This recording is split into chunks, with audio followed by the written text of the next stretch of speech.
हो कसाही मरू चांगलाच म्हणायची पाळी ती ना. तो येडा सोडून मिळाला तरी आपण म्हणायचं त्यांचे ना आमचे जवळचे संबंध होते. आता काय करता काय.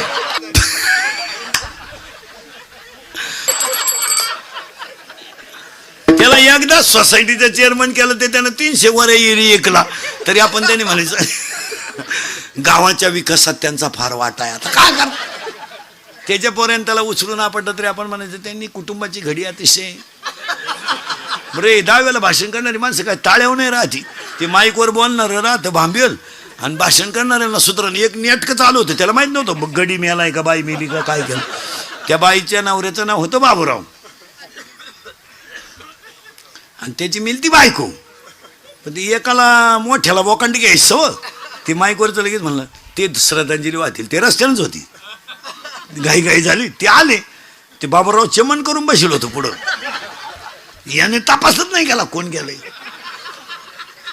हा आला म्हणला बाबूराव जाऊन 10 दिवस झाले आणि बाबूराव सारखा माणूस गावात तो होणार नाही. बाबूराव त्याच्याकच पाहत होता.